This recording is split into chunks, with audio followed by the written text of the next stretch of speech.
I came out of the closet around when I was, I think, 16. I started telling people, junior year. I started telling a few friends, and then they tell a few friends, and so it sort of got around. And I was the first person that I knew of that was out in my high school. So that was sort of a strange experience. And you went from sort of being scared all the time that other people would find out to sort of just giving up on it. And then a few of my other friends, they came out as well. So we sort of had this group of probably 3 or 4 guys that we were all gay, and we were all trying to not, get beat up and trying to, figure things out. I did get people, going fag as they were walking down the hall past me. It was sort of scary. You sort of were afraid that you were going to get beat up, that someone's going to catch you after school. It never happened, but always having that fear there is still a problem. The closest I got to anything getting really bad was one day I was leaving the band room and we were going up to the auditorium for jazz band practice. So you have to walk out in front of the school up the steps where everybody waits for their buses and that sort of thing. And this kid stopped me and said something like, "Are you gay?" or whatever, and it's sort of and I said, "Yeah," and he started to get mean about it, and I don't remember the whole story, but it was clear that I felt like I was in danger, and I felt like something was going to happen, and I sort of lost it and sort of cussing at him, which is not something I generally do, and I just sort of did that and then ran off.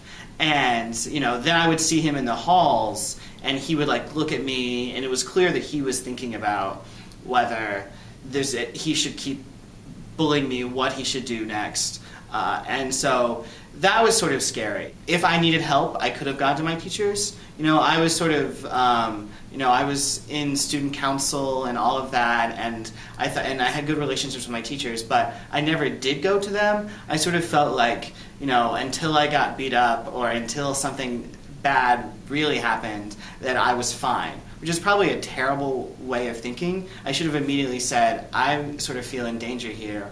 What are the options? What can we do? And I think that's important, is to go to your schools, but also to have principals or teachers to sort of make it clear that there was an anti-bullying policy, that bullying wouldn't be tolerated, and that didn't happen either. I think even just having a teacher or a principal say the word gay when I was 17 years old would have been a good thing, right? To say people cannot be bullied because you think they're gay. That would have been huge, because it would have been a person in leadership telling other people that they were wrong for doing it.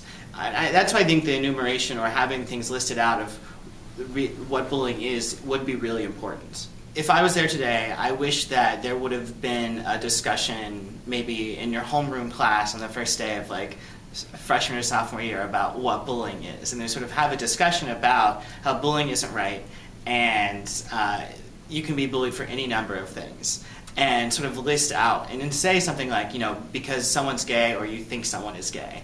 And I think that would have been really good.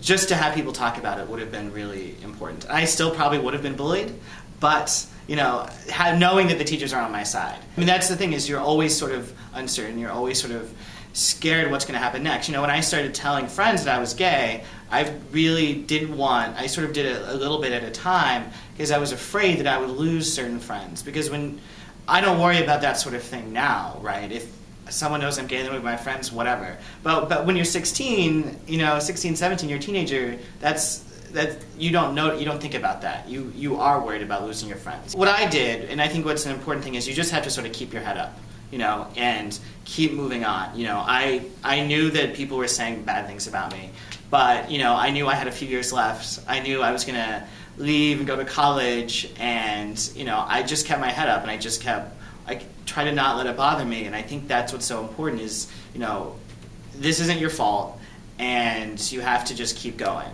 And I think that's the best thing you can do.